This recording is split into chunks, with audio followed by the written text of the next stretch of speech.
નમસ્તે દર્શક મિત્રો, આઈએચપી સિંગનું હાર્દિક સ્વાગત છે। હું છું પ્રીતિ જાની મકવાણા। જરા કરતા પહેલા નજર કરતા આજના મુખ્ય સમાચાર પર। ભરૂચ સિવિલ હોસ્પિટલના પાર્કિંગમાં દબાણ કરી સ્ટોલ ઊભા થયા અને સિવિલ હોસ્પિટલ સત્તાધીશોના આંખે પાટા બાંધેલા રહ્યા। ચોંકાવનારા અહેવાલો સામે આવ્યા। સિવિલ હોસ્પિટલના એન્જિનિયર અંધારામાં હોવાનું ટેલિફોનિક વાતચીતમાં કહ્યું। સ્ટોલ કોણે ઊભા કર્યા છે, કોની મંજૂરીથી ઊભા કર્યા છે તે તપાસ ચાલી રહી હોવાનું કહ્યું રટણ। શ્રાવણ માસના ઝઘડિયામાં સિયાલી ગામની કાવેરી નદી કિનારે આવેલા જ્ઞાન યોગ દર્શન આશ્રમ ખાતે અમરનાથની ગુફામાં બરફની બાબાની પ્રતિકૃતિ નિહાળવા લોકો ઉમટ્યા। હિન્દુ રાષ્ટ્રની ભાવના સાથે શ્રાવણ માસમાં સુંદરકાંડના ભક્તિમય સંકલ્પ લેવાયા। ભરૂચના નર્મદા અને દરિયાના સંગમ સ્થળ નજીક ભાડભૂત બેરેજ યોજના પાસે નયનરમ્ય દ્રશ્યો સર્જાયા। માછીમારોને આવનાર સમયમાં બેરોજગાર થવું પડે તેવા આક્ષેપ। ભરૂચ મામલતદાર કચેરી ખાતે 25 લાખના ખર્ચે નવનિર્માણ પામેલો જનસેવા કેન્દ્ર ખુલ્લો મુકાયો। 95 ગામના લોકોને થશે લાભ।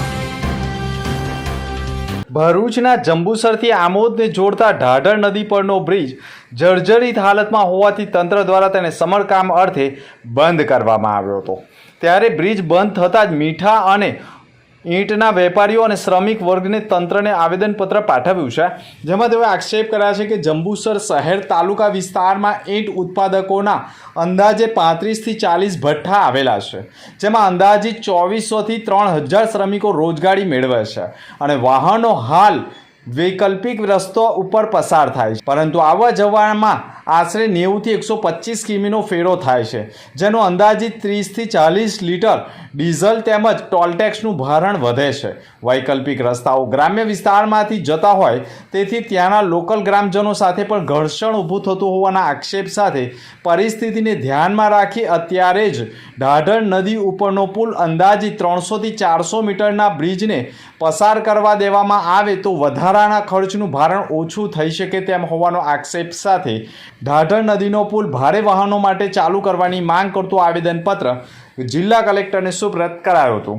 અંકલેશ્વર બી ડિવિઝન પોલીસના કર્મચારીઓને બાતમી મળી હતી કે બે ઈસમો શંકાસ્પદ મોટરસાયકલ લઈને અંસાર માર્કેટની સર્વિસ રોડ તરફ થઈને પણ અંકલેશ્વર તરફ આવનાર છે, જે બાતમીના આધારે અંસાર માર્કેટ નજીક બે ઈસમો આવતા તેમને અટકાવી તપાસ કરતા તેઓ પાસે રહેલ બાઇક ચોરીની હોવાનું સામે આવ્યું હતું।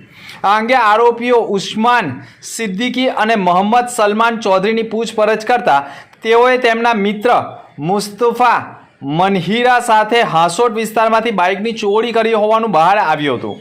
આ ઉપરાંત આરોપીઓએ હાંસોટ, પાનોલી, નવેઠા તથા કોસંબા ખાતેથી અન્ય 10 જેટલી બાઇક ચોરી કરી લાવી ગલેન્ડર તથા અન્ય સાધનો વડે કટિંગ કરી તેના નાના નાના ટુકડાઓ કરી 2 વ્હીલરોના સ્પેર પાર્ટ વેચી દીધા હોવાનો ખુલાસો થયો હતો, જેના આધારે પોલીસે 1.83 લાખનો મુદ્દામાલ કબજે કર્યો હતો। આ મામલામાં પોલીસે 2 આરોપીઓને વોન્ટેડ પણ જાહેર કર્યા છે। ભરૂચમાં પવિત્ર શ્રાવણ માસ નિમિત્તે સુરતના ઉધના ખાતે કાર્યરત શિવ મિત્ર મંડળ સંઘ દ્વારા આયોજિત 36મી ભવ્ય કાવડ યાત્રા આજે ભરૂચના દશાશ્વમેઘ ઘાટ ખાતે ઉમંગભેર પહોંચી હતી। પાવન નર્મદા તટે ભક્તોએ શ્રદ્ધાભેર માં નર્મદાનું પવિત્ર જળ કાવડમાં ભરી તેને સુરતના શિવ મંદિરો સુધી લઈ જઈ ભોળેનાથને જળ અર્પણ કરવાનો સંકલ્પ કર્યો હતો। પ્રારંભે માત્ર 11 કાવડ યાત્રીઓથી શરૂ થયેલી આ યાત્રા આજે લગભગ 400થી વધુ ભક્તો સાથે ભક્તિમય ઉર્જાથી ગુંજી ઉઠી છે। ભમ ભમ બોલેના જયઘોષ સાથે દશાશ્વમેઘ ઘાટ શિવમય બની ગયો હતો। યાત્રા દરમિયાન નર્મદા તટે આરતી, ભજન અને સાધનાની સુંદર ભક્તિમય ભાવના દર્શાવતા ધાર્મિક કાર્યક્રમોનું આયોજન કરવામાં આવ્યું હતું। ભરૂચના પવિત્ર નર્મદા ઘાટે થયેલી કાવડ યાત્રા હવે ફરીથી સુરત તરફ રવાના થઈ હતી, જ્યાં શહેરના વિવિધ શિવ મંદિરોમાં પવિત્ર જળથી શિવલિંગ પર જળાભિષેક કરી કાવડ યાત્રાનું સમાપન કરનાર છે। ઉલ્લેખનીય છે કે આ વર્ષે યાત્રા સાથે પ્લાસ્ટિક મુક્ત ભારત અને પર્યાવરણ સંરક્ષણના સંદેશ સાથે એક વિશેષ જનજાગૃતિ અભિયાન પણ જોડાયું હતું। ભરૂચમાં પવિત્ર શ્રાવણ માસની અવસરે જ્યાં સમગ્ર દેશ ભક્તિભાવમાં તણાવો છે, ત્યાં જ ભરૂચના જાણીતા સુંદરકાંડ પ્રચારક સંદીપ પુરાણીએ પણ એક અનોખો સંકલ્પ લીધો છે. તેમણે પણ સુંદરકાંડ પ્રચારક મંડળના માધ્યમથી શ્રાવણ માસ દરમિયાન દરરોજ સુંદરકાંડ પાઠનું આયોજન કરવામાં આવ્યું છે. આ દિવ્ય યાત્રાનો પ્રારંભ જાડેશ્વર સ્થિત મહામાંગલ્ય રેસિડેન્સીથી હનુમાનજીના પૂજન અને અર્ચન સાથે કરવામાં આવ્યો હતો. ભક્તિ અને રાષ્ટ્રભાવના સાથે સંકળાયેલો આ પ્રયાસ માત્ર ધાર્મિક જ નહીં પણ સામાજિક સદ્ભાવના અને હિન્દુ રાષ્ટ્રના વિચારને પણ બળ આપતો છે. સુંદરકાંડ પાઠ દ્વારા સમૃદ્ધ અને આ સંકલ્પથી ભક્તોજનોને પણ ધાર્મિક શાંતિ સાથે આધ્યાત્મિક ઉર્જાનો અનુભવ થઈ રહ્યો છે. સંદીપભાઈનું માનવું છે કે શ્રાવણ માસ હનુમાનજીના ચરિત્રના પઠન અને નેગેટિવ એનર્જી દૂર થાય છે અને સમાજમાં સકારાત્મક ફેલાય છે. પહેલ પણ અન્ય ઘરો અને સંસ્થાઓ અને યુવાનો માટે પ્રેરણારૂપ બની રહે છે. જીવના શિવ સાથે મિલન કરાવતા શ્રાવણ માસનો પ્રારંભ થયો છે. છેલ્લા ઘણા વર્ષોથી ઝઘડિયા તાલુકાના સિયાલી ગામે બર્ફાની બાબાની પ્રતિકૃતિ ઊભી કરવામાં આવી છે. આ મંદિર ખાતે શ્રાવણ માસ દરમિયાન ભક્તોનું ઘોડાપૂર ઉમટે છે. પવિત્ર શ્રાવણ માસમાં બર્ફાની ગુફા એક મહિના માટે ખુલ્લી રહેશે. જાહેર દર્શન અર્થે શ્રાવણમાં ખુલ્લી મુકાતી અમરનાથ ગુફામાં બિરાજમાન કરાયેલા બરફના શિવલિંગના દર્શન માટે રોજ ભક્તો આવતા હોય છે. આશ્રમના બ્રહ્મનિષ્ઠ મહારાજ કૃષ્ણ સ્વરૂપ મહારાજે પણ કહ્યું હતું કે આશ્રમમાં ધ્યાન, યોગ, જ્ઞાન યોગ, એકાગ્રતા કેળવવા માર્ગદર્શન આપવામાં આવે છે. વિદ્યાર્થીઓની જ્ઞાન આત્મશક્તિની વૃદ્ધિ થાય છે તે માટે સરસ્વતી ઉપાસનાની પુસ્તિકા અને પ્રાથમિક શાળામાં ભણતા બાળકોને સરસ્વતી માતાના 6 મુખી રુદ્રાક્ષ વિનામૂલ્યે પ્રસાદી સ્વરૂપે વિતરણ કરવામાં આવે છે. ભક્તો માટે આ મંદિર આસ્થાનું કેન્દ્ર બન્યું છે. આ તીર્થ સંકુલમાં અન્ય દેવી દેવતાઓના પણ મંદિરો આવેલા છે. ત્યારે હાલ ચાલુ થયેલા શ્રાવણ માસ નિમિત્તે વિવિધ ધાર્મિક કાર્યક્રમોનું આયોજન કરવામાં આવ્યું છે. જે કાર્યક્રમોનો લાભ લેવા શિવભક્તો નિમંત્રણ પાઠવવામાં આવ્યું છે. ભરૂચ જિલ્લા પોલીસ વડા મયુર ચાવડા દ્વારા વાલિયા પોલીસ મથક ખાતે વાર્ષિક પોલીસ ઇન્સ્પેક્શન અને પોલીસ લોક દરબાર યોજાયો હતો.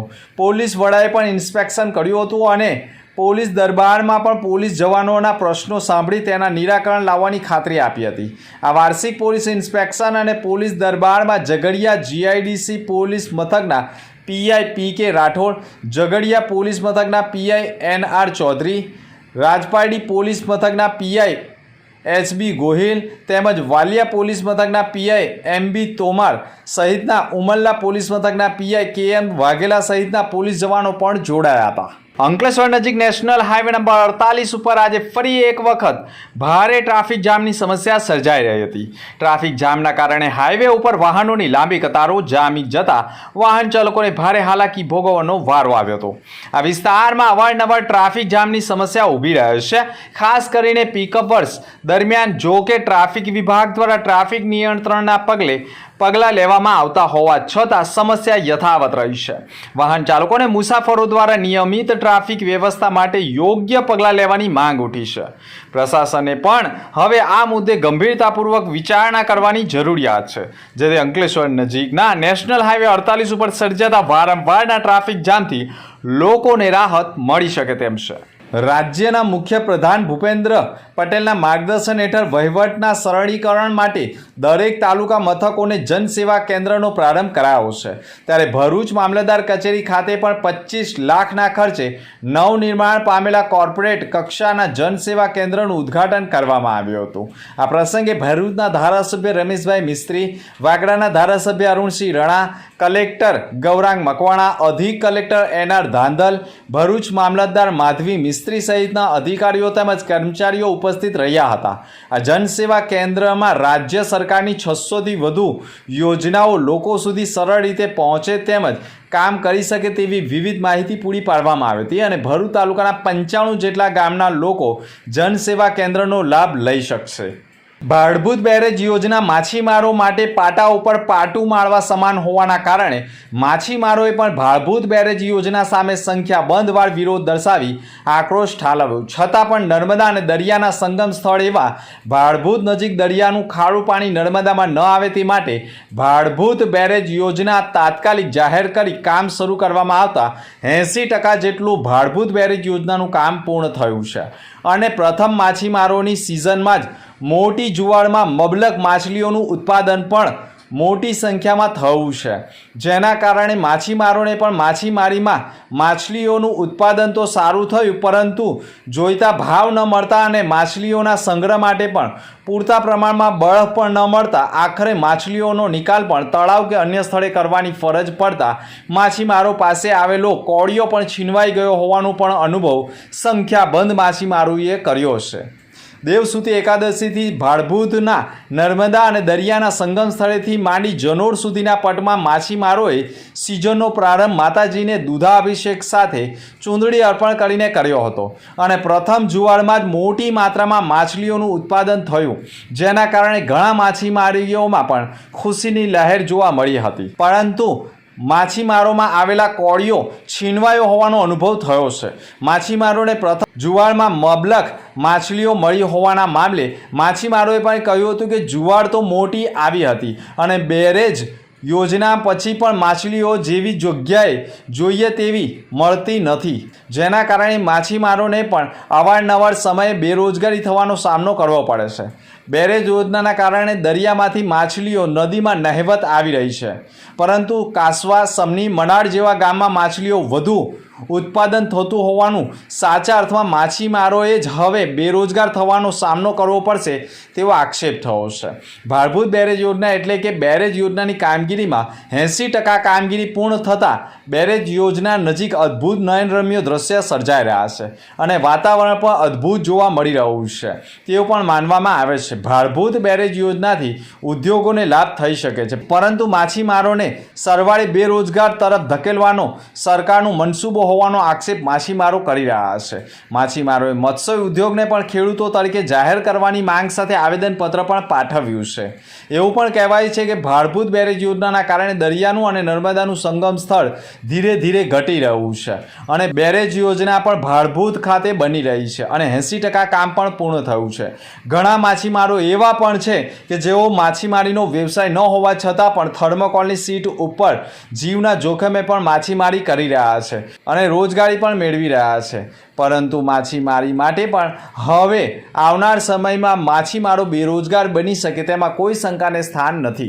ભરૂચની જાડેશ્વર ચોકડીથી પૂર્વ પટ્ટી વિસ્તારમાં મોડી રાત્રિથી જ વહેલી સવાર સુધી ખાનગી લક્ઝરી બસો પાર્ક કરવામાં આવે છે અને વહેલી સવારથી જ ખાનગી લક્ઝરી બસોના ચાલકો જાડેશ્વર ચોકડીથી Jadeshwar bus stand, Tulsidham, Jyotinagar, Kasak, college road, Shaktinath, court road સહિતના વિવિધ માર્ગો ઉપરથી કર્મચારીઓને બસમાં બેસાડવા માટે રોડ ઉપર જ બસ ઊભી કરી દેતા હોય છે, જેના કારણે પાછળથી આવતા વાહન ચાલકોને ભારે હાલાકી ભોગવવી પડતી હોય છે અને શાળા કોલેજે જતા બાળકોને પણ અકસ્માતનો ભય સતાવતો હોય છે. ભરૂચમાં જાડેશ્વર ચોકડી નજીક જ વહેલી સવારે ખાનગી લક્ઝરી બસો એક સાથે નીકળતી હોવાના કારણે જાહેર માર્ગો પર લાંબી ટ્રાફિક જામની સમસ્યા ઊભી થતી હોય છે, જેના કારણે શાળા કોલેજ અને નોકરિયાતો અટવાઈ જતા હોય છે. ખાનગી લક્ઝરી બસોના ચાલકો આડેધડ માતેલા સાંડની માફક પોતાની લક્ઝરી બસોને હંકારતા હોય છે. જાડેશ્વર ચોકડીથી નીકળતી લક્ઝરી બસો અને પરત જતી લક્ઝરી બસોના કારણે જાહેર માર્ગો પર સતત ટ્રાફિક જામ ઊભો થતો હોય છે.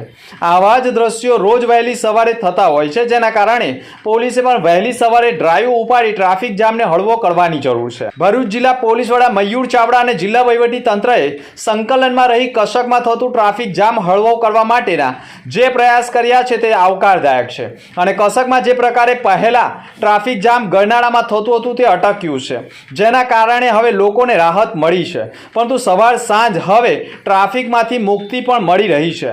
જાડેશ્વર વિસ્તારમાં પણ ખાનગી લક્ઝરી બસોના કારણે ટ્રાફિક જામનું દૂષણ ઊભું થયું છે. જો લક્ઝરી બસોને જાડેશ્વર ચોકડીથી નર્મદા ચોકડી, નર્મદા ચોકડીથી એબીસી ચોકડી, એબીસી ચોકડીથી નંદેલાવ ચોકડી થઈ દહેજ ઉદ્યોગોમાં પસાર કરવામાં આવે તો જાડેશ્વર ધારેશ્વર વિસ્તાર ખુલ્લો રહે અને લોકોને ટ્રાફિક જામમાંથી પણ સામનો ન કરવો પડે અને આ જ દિશામાં જો પોલીસ વિભાગ દ્વારા તપાસ કરવામાં આવે તો લોકોને રાહત મળી શકે તેવા પણ એંધાણો વર્તાઈ રહ્યા છે. ભરૂચ સિવિલ હોસ્પિટલના ખાનગીકરણ બાદ સુવિધાઓ દર્દીઓને મળી રહી છે, પરંતુ ભરૂચ સિવિલ હોસ્પિટલનું પાર્કિંગ હોવા છતાં હોસ્પિટલની આગળ જે જગ્યા છે તેમાં પાર્કિંગ બનાવી 2 વ્હીલર વાહનો અને 4 વ્હીલ વાહનો પાર્ક કરાવવામાં ઉપયોગમાં લઈ રહ્યા હોય, જેના કારણે સિવિલ હોસ્પિટલમાં આવતા વાહન ચાલકોને વાહન પાર્ક કરવા માટે હાલાકી ભોગવવા વચ્ચે પાર્કિંગની જગ્યામાં જ હવે વધુ રૂપિયા કમાવા માટે સ્ટોલ ઊભા કરાયા હોય અને સ્ટોલ પણ આવતા લોકો પોતાના વાહનો ક્યાં પાર્ક કરશે તેવા પ્રશ્નો વચ્ચે આખરે પાર્કિંગમાં સ્ટોલ ઊભા કરવાની મંજૂરી કોની તેવા પ્રશ્નો ઊભા થતા સિવિલ હોસ્પિટલના સત્તાધીશોએ પણ સ્ટોલ બાબતે મૌન સેવી લીધું છે. સિવિલ હોસ્પિટલ સંકુલમાં પાર્કિંગની સાથે જ જો સ્ટોલ ઊભા કરવામાં આવે અને આગ જેવી દુર્ઘટના ઘટે તો સંખ્યાબંધ વાહનો સળગી ઉઠે તેવી સ્થિતિ ઊભી થઈ છે. સાથે હોસ્પિટલમાં સારવાર લઈ રહેલા દર્દીઓના જીવના પણ જોખમ ઊભા થઈ શકે તેમ છે. સિવિલ હોસ્પિટલના એડમિનિસ્ટ્રેશન ગોપી મિખ્યાએ પણ કહ્યું હતું કે સ્ટોલ કોણ ઊભું કરી રહ્યું છે અને કોણે મંજૂરી આપી છે તે અમને ખબર નથી, પરંતુ આ બાબતે તપાસ કરાવીએ છીએ કારણ કે પાર્કિંગમાં વાહનો પાર્ક કરવા પર પ્રશ્ન ગંભીર બન્યો છે. સવાલ એ પણ છે કે ભરૂચ તંત્ર હોય કે આરોગ્ય વિભાગ હોય કે ફાયર વિભાગ હોય, તેમણે તાત્કાલિક ધોરણે સિવિલ હોસ્પિટલના પાર્કિંગમાં જો સ્ટોલ ઊભા થતા હોય તો તેને દૂર કરવાની જરૂરી છે. જોકે આ બાબતે સિવિલ હોસ્પિટલના એન્જિનિયર હેમાંગ પટેલ સાથે ટેલિફોનિક વાતચીત કરતા તેઓએ કહ્યું હતું કે અમે કોઈને સ્ટોલ ઊભા કરવાની મંજૂરી આપી જ નથી, પરંતુ સ્ટોલ ઊભા થઈ રહ્યા છે તે બાબતે જે સ્ટોલ બનાવે છે તેમને પૂછો. પરંતુ સિવિલ હોસ્પિટલની પ્રિમાઇસીસમાં જ સ્ટોલ ઊભા થતા હોય અને સત્તાધીશો આંખે પાટા બાંધીને બેઠા હોય તે વાત ગળે ઉતરે ખરી તે પ્રશ્નો ગંભીર બન્યા છે. સિવિલ હોસ્પિટલ સંકુલમાં આમે વાહનો પાર્ક કરવાની ભારે હાલાકી ભોગવવી પડે છે અને વાહનો પાર્ક કરવા માટે જગ્યા સાંકડી કરી રૂપિયા કમાવા માટે સ્ટોલની ફાળવણી થઈ હોય તો એ પ્રશ્ન ગંભીર બન્યો છે, પરંતુ સમગ્ર કૌભાંડમાં આખરે જવાબદાર કોણ તે પ્રશ્ન ગંભીર બન્યો છે. અંદરના મુખ્ય સમાચાર પર ફરી એક નજર.